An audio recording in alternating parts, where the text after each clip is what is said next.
Fada, the third wife of King Salman, is often called the hidden queen of Saudi Arabia. Known for her wisdom and influence behind the scenes, she has played a key role in shaping the kingdom's direction, particularly in improving the lives of women with limited rights. Her unwavering determination has made a mark in Saudi Arabia's diplomatic landscape. But who exactly is Queen Fada? And why does even the crown prince fear her? How has she managed to wield such power? Stay tuned to uncover the answers. The hidden force behind the Saudi's royal family. Being the third wife of Salman bin Abdulaziz Al Saud, the King of Saudi Arabia, Princess Fahda bint Falah Al Hithlain was born into a prominent family of the Ajman tribe.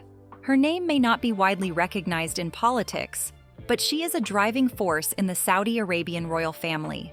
As a descendant of the long line of the ancient Ajman tribe, Fahda bint Falah grew up immersed in the traditions and cultural heritage of Bedouin life. Her grandfather and great-grandfather were all leaders of the Al Ajman tribe, so she was trained to understand politics. Her tribal roots gave her a unique understanding of Saudi society, which later became a valuable asset in her future endeavors as a Saudi Arabian royal family member.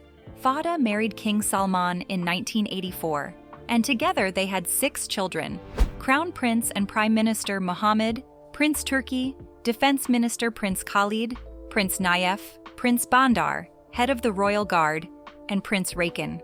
Her marriage to King Salman was a political strategy to ally the Saudi tribes and the royal classes, which boosted his political career, thus transitioning from governor to monarch. Fahda's Bedouin heritage offered King Salman a channel to the conservative ancient tribes of the Saudi kingdom. This move pushed the Saudi kingdom from a traditional one toward modernity. Mothering a driving force of Saudi Arabia, Mohammed bin Salman, the crown prince and prime minister of Saudi Arabia, has been progressive. Popularly known as MBS, he bears a dual legacy owing to the strategic union of his parents. Influenced by his mother politically and socially from a young age, he has become a progressive force in Saudi Arabia. He has incorporated and actively executed her teachings, especially in reforming women's rights, but he has grown more ambitious in the long run. Fahda has served as a hidden royal advisor to her husband and son. Her counsel is sought after on matters related to social and cultural issues because she has a deep understanding of Saudi society. She has greatly impacted Saudi Arabia's politics and society from behind the scenes. Her crucial role in shaping the country's reforms, particularly those related to women's rights, as evident in the Crown Prince's reforms, has made her a prominent figure in Saudi Arabia. Saudi Arabia is known to give women limited rights. Still, Fahda has proven with her influence that all that has to change, and truly, Saudi Arabia's reforms regarding women's rights have improved.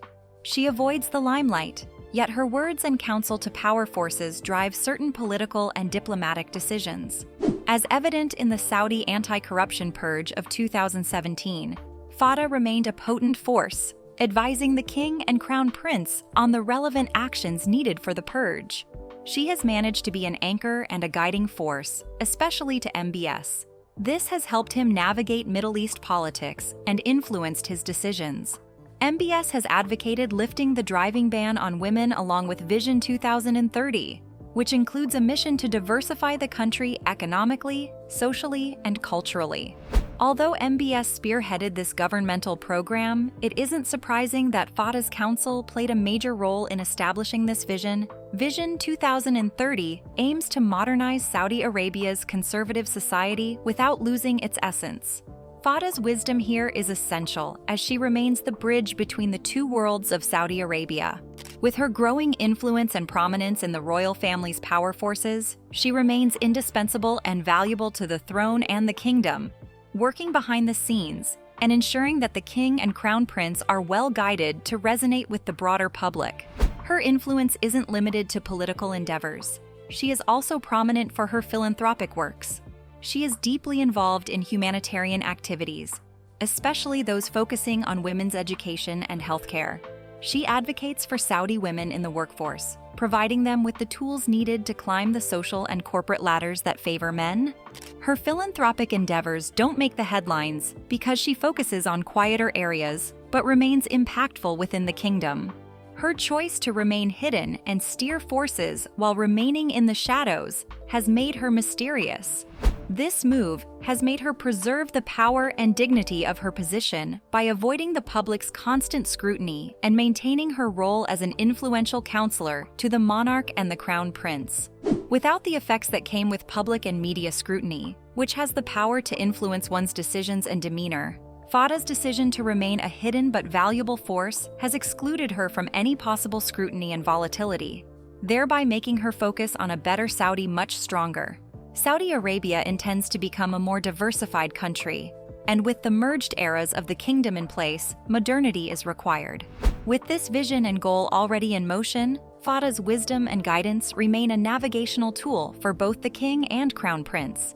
There is no fact on the extent of her involvement in Saudi reforms, but her influence is, and will remain, Saudi's driving force. Her life and involvement have shown that being a driving force mustn't involve the limelight, as it is powerful enough to wield from any corner, even behind the scenes and in the shadows. Now, let us delve into Saudi Arabia's power forces the hidden counselor has guided. Keep watching. Salman bin Abdulaziz Al Saud. Salman was born on the 31st of December 1935 as the 25th son of King Abdulaziz, the first monarch of Saudi Arabia. Raised in Maraba Palace, he received his early education at the Prince's School in the capital of Riyadh, a school established by King Abdulaziz to provide education for his children.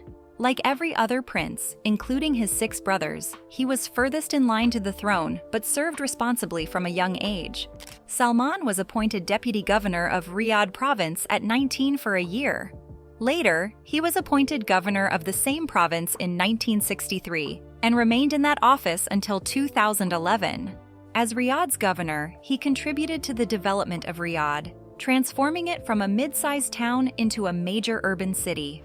He favored political and economic relationships with the West, so he became an important liaison to attract tourism, capital projects, and foreign investment to his country. During his 5 decades as governor of Riyadh, he took foreign tours to strengthen Saudi Arabia's relationship with countries like Kuwait, Bahrain, and Qatar. After building successful relationships with these countries, he went on another tour to Montreal, Paris, Bosnia, Herzegovina, Pakistan, Japan, Brunei, and China, giving donations, especially to the Muslim citizens of Bosnia and Herzegovina. Riyadh then became one of the richest cities in the Middle East and a valuable place for trade and commerce. Afterwards, he was appointed Minister of Defense in 2011, replacing his brother, Crown Prince Sultan, making him second in line to the throne. In Saudi Arabia, being the heir apparent isn't appointed by birth or position in the family tree. Instead, they are appointed based on their level of hard work, leadership qualities, and political accomplishments by any of the princes, and also mainly on the full trust of the monarch. In Salman's case, he was placed in the immediate line of succession due to his personal qualities. Salman was known for his conciliatory and diplomatic nature, evident when he headed the family council called the Descendants' Council. The Descendants' Council was established by King Fahd in 2000 to solve family matters, reach a consensus, and try to avoid any publicly embarrassing behavior by some royal family members. Prince Salman often mediated the settlement of royal conflicts among the extended Al Saud family of 4,000 princes. He was also considered because of his ability to develop close ties with the royal family's generations, socially and culturally, as he was from the middle generation. His 5-decade-old governorship in Riyadh also played a pivotal role in his appointment, as he had developed a network of relationships with Arab and international circles during his reign as governor. With his new role as Minister of Defense, Salman spared no effort to change and uplift Saudi Arabia's military. By 2023, the Saudi military spent about $67 billion, overtaking that of the United Kingdom, France, and Japan, placing 4th globally.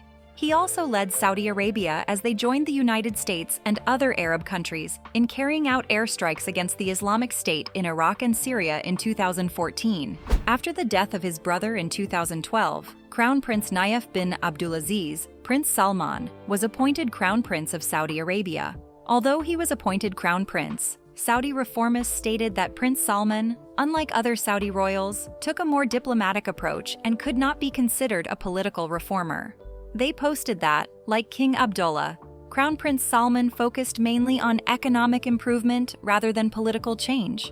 3 years later, after his half-brother King Abdullah lost his life of pneumonia at the age of 90, 79-year-old Crown Prince Salman became the King of Saudi Arabia. His earliest reform after his ascension was the abolishment of the 11 government secretariats, leaving 2, the Council of Political and Security Affairs, which Deputy Crown Prince Mohammed bin Nayef headed, and the Council for Economic and Development Affairs, headed by the Secretary General of the Royal Court, Prince Mohammed bin Salman, who was given free rein to reorganize the government completely. 3 months later, King Salman appointed his nephew Mohammed bin Nayef as the new crown prince to replace his youngest brother, Prince Mukrin, making his son Mohammed bin Salman the deputy crown prince. Nearly all powers under King Salman were concentrated in the hands of the crown prince and his deputy, who both held the reins in determining all security and economic development issues in the country. 2 years later, King Salman removed Mohammed bin Nayef from the line of succession and appointed his son, Mohammed bin Salman, as the new crown prince of Saudi Arabia. To maintain Mohammed bin Salman's power and support as first in line to the throne, King Salman removed Mohammed bin Nayef from other positions in the Saudi government. This move described MBS as the power behind the throne. Other changes and reforms of King Salman include the KSR relief for international victims of civil war and natural disasters, the military aid against the Iran and Syria war, the normalization of ties with Israel, and the Saudi anti-corruption purge of 2017. He has also ordered the establishment of the Ministry of Culture, responsible for delivering the Saudi Vision 2030 cultural goals. King Salman was first married his cousin Sultana bint Turki al-Sudairi when he was 18 and she 13 in 1954. Together, they had 6 children, including his only known daughter. Sultana bint Turki was not just a partner, but also a confidant to Salman, especially during his time as a governor. Unfortunately, their marriage didn't last long and they divorced. Then he married a second wife, Sarah bint Faisal al-Subayyi, whom he also divorced after bearing 1 son. After his 2 failed marriages, he married a third wife, Fada bint Fala al-Hithlain, who became more than a wife and confidant. Their marriage, although a political strategy, became and remained a stronger union than his previous marriages, bearing him not just 6 sons, including Crown Prince MBS, but also brought him a more political stronghold in Saudi Arabia. This powerful union holds more than a marriage union between partners. It involves a political alliance and unification of tribes and eras, which leaves undoubted that this marriage will remain stronger yearly. Do you think the marriage would end in divorce like the first 2? Crown Prince MBS. Mohammed bin Salman was born as the eldest of his mother's 6 children. He was also his father's 8th child and 7th son, as his father previously married 2 wives before his mother. He has a bachelor's degree in law from King Saud University.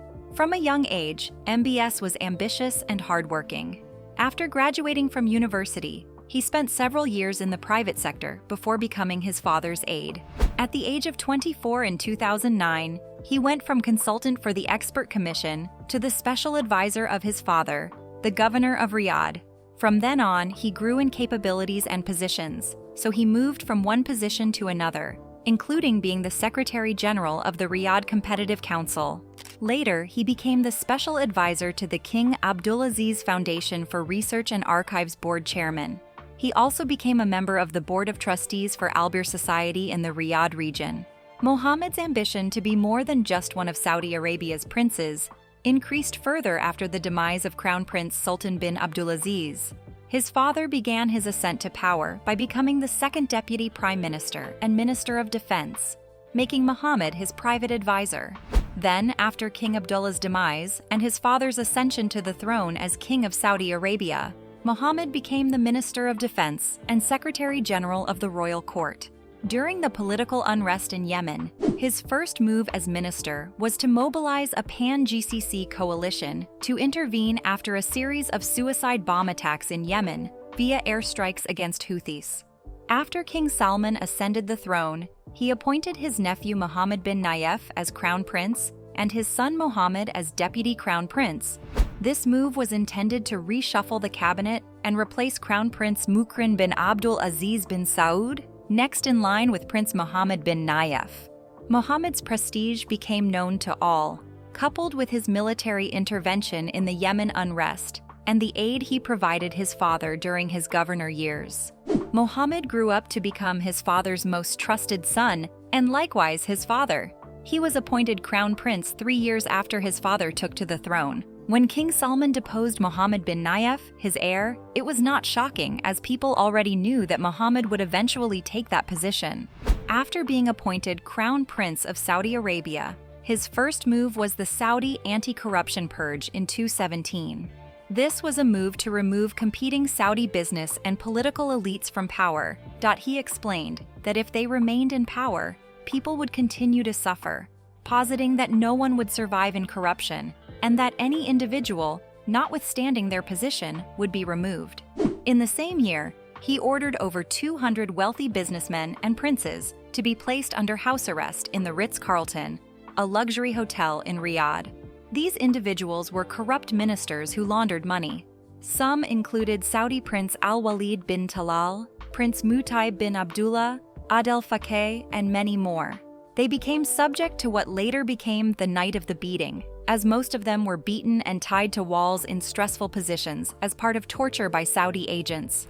This torture was a way to find out about these subjects' offshore holdings and assets. After much interrogation, they were surprised to discover that these detainees had more assets in kind than in cash, especially in Geneva.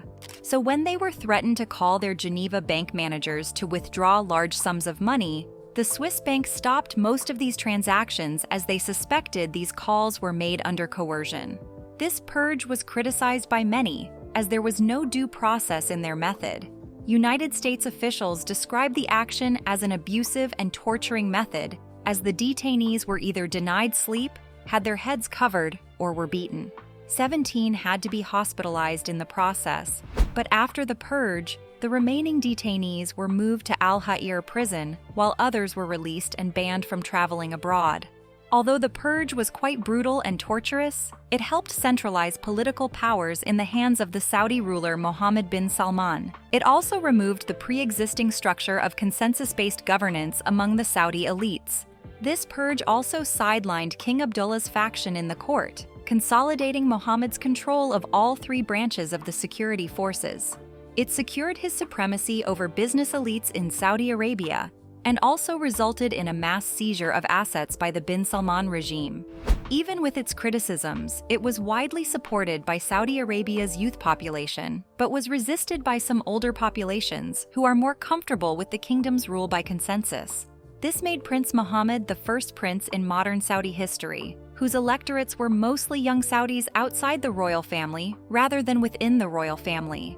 His move was supported by many foreigners, including Robert W. Jordan, who was the former United States ambassador to Saudi Arabia, and President Donald Trump, explaining that Saudi Arabia has had a corruption problem for years, which has made the population unhappy with Saudi princes, who come into power only to grab business deals and public funds for themselves.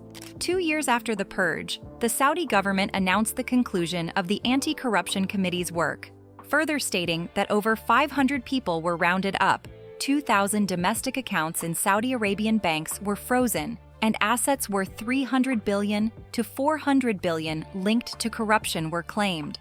Then, in 2022, Mohammed was also appointed Prime Minister of Saudi Arabia by King Salman, traditionally supposed to be a position for the kings of Saudi Arabia. Mohammed is known to be a nationalist and populist with a conservative attitude towards politics.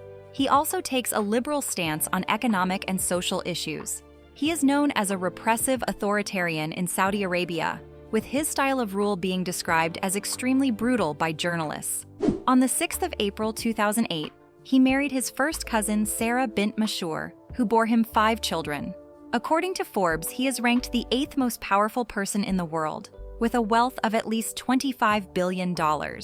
Mohammed has been quite an impactful leader with his continuous advocacy of women's rights and reforms in Saudi Arabia. he is still trying to change the economic situation of Saudi Arabia. Saudi Arabia is known for its oil resources, so a vast source of its economic growth stems from its oil businesses. But Mohammed wants a more modern Saudi Arabia with diversity as the key to its success, so he introduced Vision 2030. Let's find out what this vision entails. The Vision 2030. The Vision is a government program launched by Saudi Arabia to increase economic, social, and cultural diversification. This aligns with the vision of Saudi Crown Prince and Prime Minister Mohammed bin Salman. The Council of Economic and Development Affairs has been tasked with identifying and monitoring the mechanisms and measures vital for implementing this vision. The vision aims to develop alternate sources of revenue for the government, reduce citizens' dependency on public spending, and reduce dependency on oil resources. It has three main pillars: to make the country the heart of the Arab and Islamic worlds, to become a global investment powerhouse, and to transform the country's location into a hub connecting Afro-Eurasia. Saudi Vision 2030 targets diversification and competitiveness, and it is built around three main themes that set out specific objectives to be achieved by the vision. Firstly, it aims to create a vibrant society, develop urbanism and UNESCO heritage sites, and increase life expectancy. Secondly, with the vision, Saudi Arabia intends to build a thriving economy with more employment opportunities. It aims to employ women in corporate businesses, reduce oil exports, increase international competitiveness, and implement a public investment fund. Lastly, the vision aims to make Saudi Arabia an ambitious nation by eliminating oil revenues, embracing nonprofits and volunteering endeavors, increasing household savings and income, and, most importantly, adopting e-government. The Council of Ministers approved the National Transformation Program in 2016.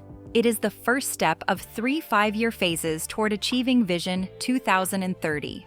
Each phase is set to achieve all the goals of the vision by assisting the kingdom in financing the projects to facilitate the process of achieving their goals and targets. Crown Prince Mohammed bin Salman announced earlier that year that an IPO of a Saudi Arabian oil company named Saudi Aramco would take place. Still, only 5% of the company would be made public. However, 3 years later, Aramco released its financial statements, disclosing a net income of over $111.1 billion in the past year. It has also been striving to separate its association with the Ministry of Investment ahead of its potential listing for the Vision 2030. Royal Decree invested $2 billion in the entertainment sector in 2016.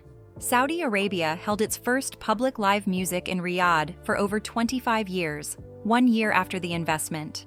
It featured American country musician Toby Keith and Saudi singer Rabeh Sager. Then, in 2017, the government announced a 300-square-kilometer sports, culture, and entertainment complex at Al Qidita, southwest of Riyadh. As a component of the vision, the 87th anniversary of the country's founding was celebrated with concerts and performances, and women were also allowed into Riyadh's King Fahd International Stadium for the first time. Women's rights in the kingdom have improved, allowing women the right to drive vehicles in 2018. Although reforms on women's rights have been implemented, some have argued that there is a lot more to be done, as these reforms seem like a whitewashing campaign. Evidently, in 2019, the government-based web application Abshir gained media attention and was criticized for tracking women's movements in the kingdom. The app allows the men to manage the women's lives digitally by specifying where and when women can travel. And it also sends alerts to the men's phones if a woman uses her passport at the border. Additionally, emphasizing urbanization and economic diversification, major infrastructure projects, such as the $500 billion NEOM Smart City and the Red Sea Global, create substantial demand for construction services. The Saudi government has been actively welcoming foreign investment and offering incentives to international construction companies, making Saudi Arabia an attractive destination for expanding operations. Also, the Saudi government's substantial investments in infrastructure are expected to boost the construction sector's market size to $91.36 billion by 2029. So far, the plan is supervised by Crown Prince and Prime Minister Mohammed bin Salman. However, the overall directions and decision-making roles lie within a Council of Ministers and a Council of Economic and Development Affairs. They also ensure proper conformity to the plan at the 5-year level. What are your thoughts on Saudi's Vision 2030? Do you believe that women's rights will be reformed as stated by the Crown Prince? What are your impressions of Abshir, the male guardianship app of Saudi Arabia? Looking at Fada's choice to gain and influence her power from the shadows, do you believe it is due to the limited rights of Saudi women rather than the avoidance of media scrutiny, as she posited? Feel free to share your opinions in the comments section. If you enjoyed this video, please like and subscribe to our channel. You can also click the links on your screen for more videos.